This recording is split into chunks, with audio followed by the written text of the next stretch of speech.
ये वीडियो काफ़ी महत्वपूर्ण होने वाला है, वीडियो को अंत तक देखें। अगर हमारे चैनल पर नए हैं तो इसे सब्सक्राइब कर ले और बेल आइकन का बटन जरूर दबाएं ताकि जो भी मैं वीडियो बनाऊं उसका नोटिफिकेशन सबसे पहले आपको मिल सके। दोस्तों, जब भी आप किसी भी कॉम्पिटिटिव एग्जाम की तैयारी करते हो तो आपके मन में सवाल उत्पन्न होता है कि नोट्स बनाए या नहीं बनाए, नोट्स क्यों बनाए, इसके क्या फ़ायदे हैं, इसके क्या नुकसान हैं, और किसी दूसरे के नोट्स से पढ़ ले।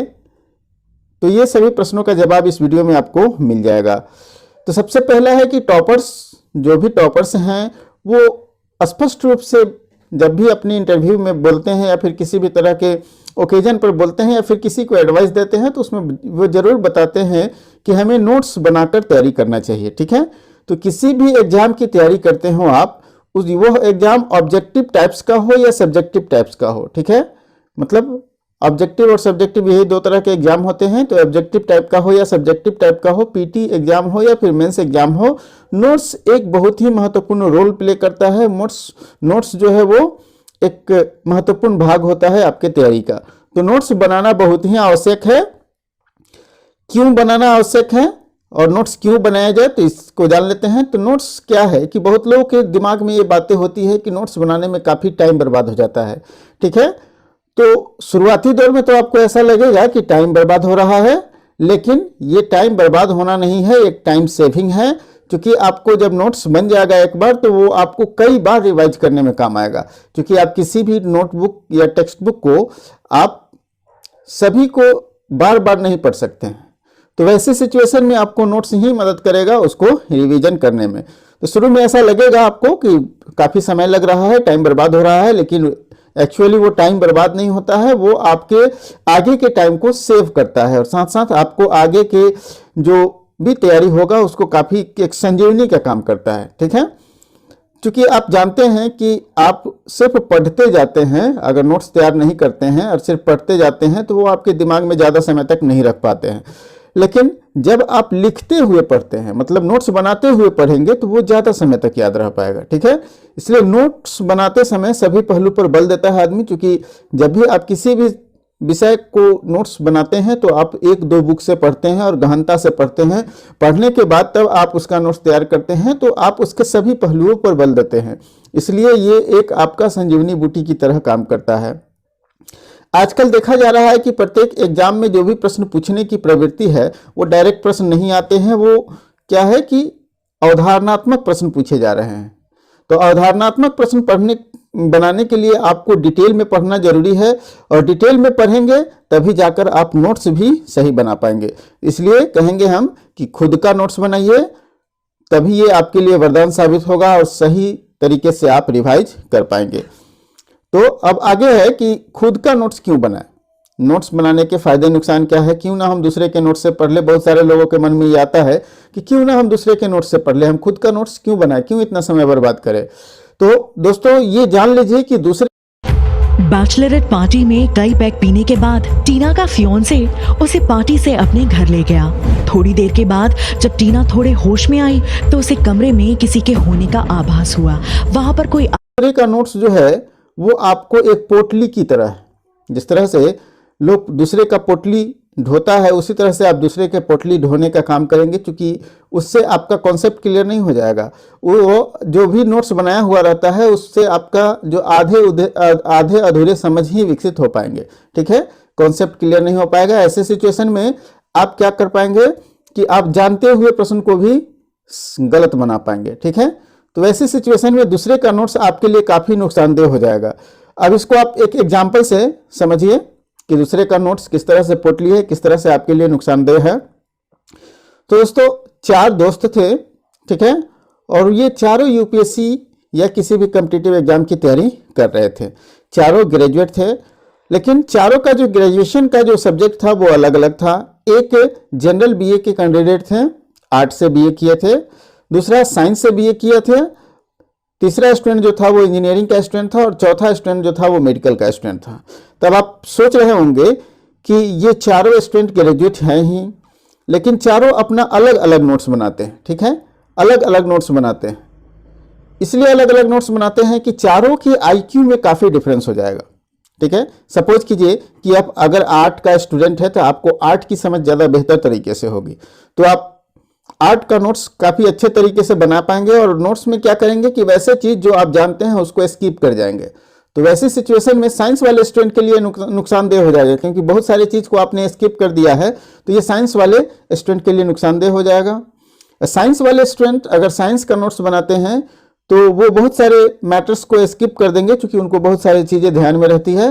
तो वैसे सिचुएशन में क्या होगा कि ये आर्ट वाले स्टूडेंट के लिए हानिकारक हो जाएगा। उसी तरह मेडिकल और इंजीनियरिंग के जो भी कैंडिडेट्स हैं उनके नोट्स में और जनरल ग्रेजुएशन वाले छात्रों के नोट्स में काफ़ी डिफरेंस होता है। तो ऐसी सिचुएशन में दूसरे का नोट्स आपके लिए एक पोटली ही हो जाएगा, उससे ज़्यादा कुछ नहीं हो पाएगा, क्योंकि उसमें आप आधे अधूरे ही समझ पाएंगे और आपका कॉन्सेप्ट क्लियर नहीं हो पाएगा।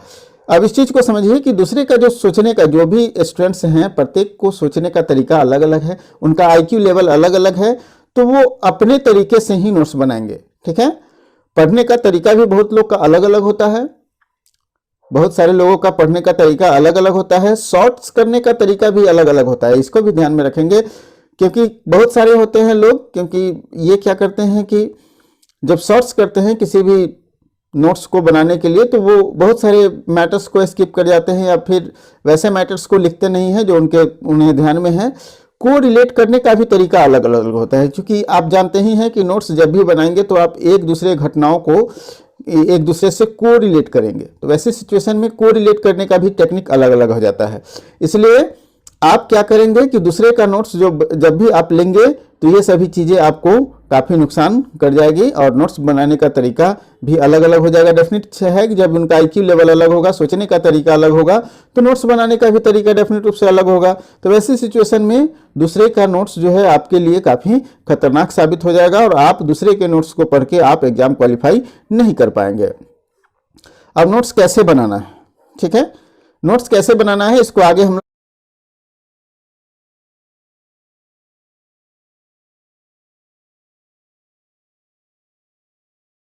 में हमें वही चीज़ों को लिखना है जो हमें पता नहीं है, जो हमें ऑलरेडी पहले से पता है किसी भी सब्जेक्ट के बारे में या किसी भी टॉपिक्स के बारे में। उसको नोट्स में लिखने से क्या फ़ायदा है, कोई फ़ायदा नहीं है।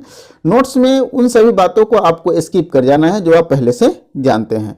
नोट्स बड़ा नहीं होना चाहिए, नोट्स बहुत ज़्यादा मोटा नहीं होना चाहिए, या फिर नोट्स में आप उन सभी बातों को न लिख दे कि बाद में यह एक किताब की तरह आपके लिए नुकसानदेह हो जाए। नोट्स में वही चीज़ों को लिखिए जो आपको ध्यान में नहीं है, जो आपके लिए काफ़ी लाभदायक है, उसी सब चीज़ों को लिखे। बहुत सारे, चूंकि नोट्स जब भी बनाने बैठेंगे तो उसमें देखेंगे कि बहुत सारे कनेक्टिंग वर्ड होते हैं, और कनेक्टिंग वर्ड को हम लोग को नहीं लिखना है, हम लोगों को की वर्ड को लिखना है। और कनेक्टिंग वर्ड को लिखने के चक्कर में क्या होगा कि वो एक किताब बन जाएगा। तो नोट्स खुद का बनाइए, ठीक है, खुद का बनाइए। अब इसको एग्जाम्पल से हम लोग क्लियर करते हैं और इन सभी बातों को ध्यान में रखते हुए। सपोज कीजिए कि यह एक इतिहास का टॉपिक है जिसमें पानीपत के प्रथम युद्ध के बारे में बताया गया है, और इसमें आप देख रहे होंगे कि ये सारी जितने भी है, ये सभी तथ्यों को पढ़ने के बाद आपको लगेगा कि इसमें मात्र कीवर्ड क्या है। तो हमको जहां तक समझ में आया कि इसका कीवर्ड मात्र यही है कि पानीपत का प्रथम युद्ध जो है वो कब हुआ था, 21 अप्रैल 1526 होगा, सॉरी यहाँ 26 को हुआ था, 1526 को हुआ था। और किनके बीच हुआ था, ये हुआ था बाबर और इब्राहिम लोदी के, और लोदी वंश का अंत हो गया। तो यहाँ देखिए कब एकदम महत्वपूर्ण तथ्य, कई तथ्य इसमें छुपे हुए हैं। एक तो बाबर और इब्राहिम लोदी के बीच हुआ, तो बाबर ऐसा है कि लोदी वंश को समाप्त कर दिया, तभी इब्राहिम लोदी वंश का अंतिम शासक बना। तो लोदी वंश समाप्त हो रहा है, मतलब सल्तनत काल का एक वंश जो है वो समाप्त हो रहा है। तो लोदी वंश समाप्त होगा, सल्तनत समाप्त हो रही है यहीं पे। और तब क्या है कि बाबर आ रहा है और एक नए वंश, मुगल वंश की स्थापना कर रहा है। तो आप खुद समझ गए होंगे कि इस कीवर्ड में कई सारे वर्ड छुपे हुए हैं जो हमने यहाँ नहीं लिखा है, ठीक है। तो इस प्रकार से इसी तरह से नोट्स बनाया जाता है कि आपको कई सारे वर्ड्स जो है उसको आपको नहीं लिखना है, सिर्फ कनेक्टिंग वर्ड को आप छोड़ते हुए सिर्फ कीवर्ड पर ध्यान देना है कि जो कीवर्ड है, ठीक है, उसी को लिखना है, ठीक है। यहाँ 1526 पढ़ेंगे तो कीवर्ड है उसी को। गर्मी से परेशान? Get 2x faster cooling with Urban Company PowerJet AC servicing starting at 590 लिखना है, ठीक है। अब देखिए कोई भी आप जब भी टॉपिक पढ़ते हैं किसी नोट्सबुक से, तो जो नोट्स बनाने का रूल है उसको आपको दो रूल है। 80-20 का रूल है और 90-10 का रूल है। तो ये आप पर निर्भर करता है कि आप 80-20 को फॉलो करते हैं, क्योंकि बहुत सारे लोग 80-20 के बारे में बताते हैं, बहुत सारे लोग 90-10 के बारे में बताते हैं। तो ये आप पर निर्भर करता है कि आप किस तरह से सॉर्ट कर पाते हैं। तो ये 80-20 है क्या, तो इतना जान लीजिए कि 80% जो है वो कनेक्टिंग वर्ड होते हैं। किसी भी नोट्स जो टेक्स्ट बुक होते हैं उसमें 80% कनेक्टिंग वर्ड होते हैं और मात्र 20% ही कीवर्ड होते हैं। तो हमें अपने नोट्स में इन्हीं कीवर्ड को लिखना है। किसको लिखना है? इन्हीं कीवर्ड को लिखना है। जो लोग 90-10 को फॉलो करते हैं वो लोग करेंगे क्या कि 90% कीवर्ड होते हैं और 90% कनेक्टिंग वर्ड होते हैं और 10% कीवर्ड होते हैं।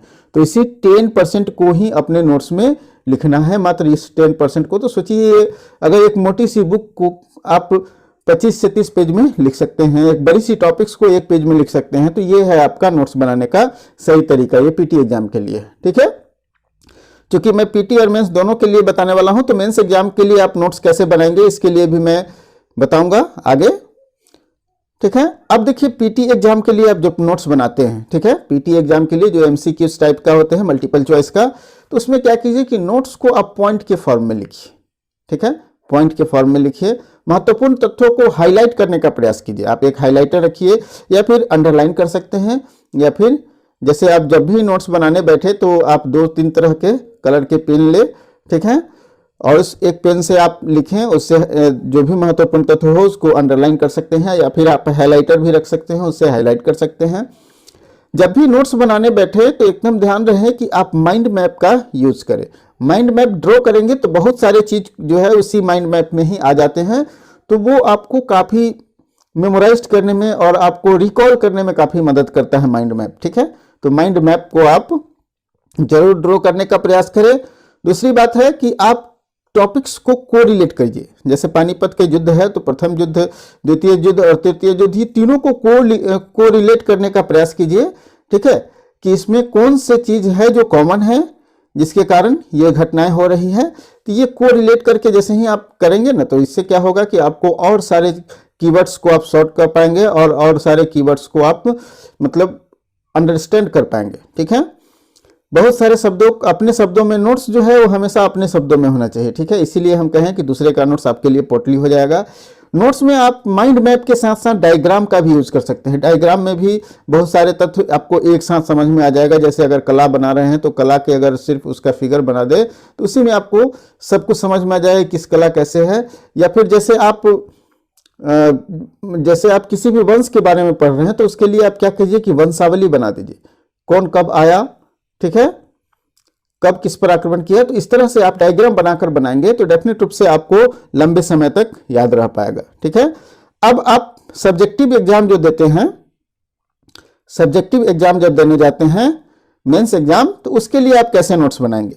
तो उसके लिए नोट्स बनाना है, जैसे आप जानते हैं कि कोई भी जो भी मेंस एग्जाम होता है उसमें 3 तरीके से नोट्स को लिखा जाता है, मतलब 3 चरण होते हैं नोट्स के। एक इंट्रोडक्शन होता है, दूसरा होता है मेन बॉडी और तीसरा होता है कंक्लूजन। ये 3 उसके पार्ट्स होते हैं मेंस के एग्जाम के नोट्स का।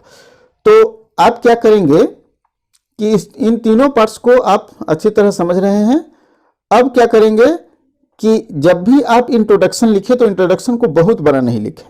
जो प्रश्न पूछा जा रहा है उसको, उससे संबंधित आप शुरुआत इस तरह से करें कि आपको इंटरेस्टिंग लगे, देखने वाले को इंटरेस्टिंग लगे, और उसको ज़्यादा से ज़्यादा 2 से 3 लाइन में समाप्त करने का प्रयास करें। ठीक है, दूसरी बात, अब मेन बॉडी की बात आती है तो मेन बॉडी में ही सारे मैटर को लिखे जाते हैं। मेन बॉडी में ही सारे मैटर को लिखा जाना है। तो आप क्या करेंगे, मेन बॉडी में आप सारे मैटर को लिखा जाना है तो मेन बॉडी जो होता है उसको किस तरह से लिखेंगे, ध्यान रखें।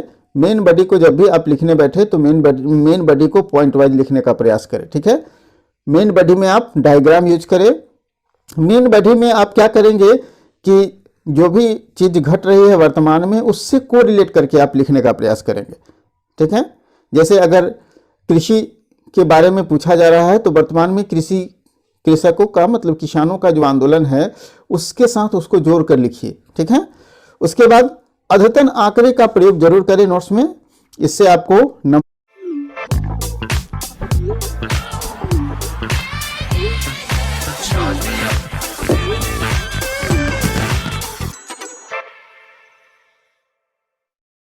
मार्क्स बढ़ने के काफ़ी चांसेस बढ़ जाते हैं। ठीक है। दूसरा और लास्ट चरण जो होता है वो कंक्लूजन होता है। कंक्लूजन जब भी लिखे तो ज़्यादा बड़ा नहीं लिखे, कंक्लूजन में उन्हीं बातों को लिखे आप शॉर्ट में जो मेन बॉडी में लिखे हैं। ठीक है, उन्हीं बातों को एकदम शॉर्ट में लिखे कि आपका निष्कर्ष क्या होना चाहिए इन तथ्यों के आधार पर, और कंक्लूजन जो है हमेशा पॉजिटिव लिखने का प्रयास करेंगे। तो इस तरह से क्या होगा कि आप अच्छे से नोट्स बना पाएंगे। तो इस तरह से मेंस के जो भी नोट्स हैं वो काफ़ी अच्छे से आप बना पाएंगे।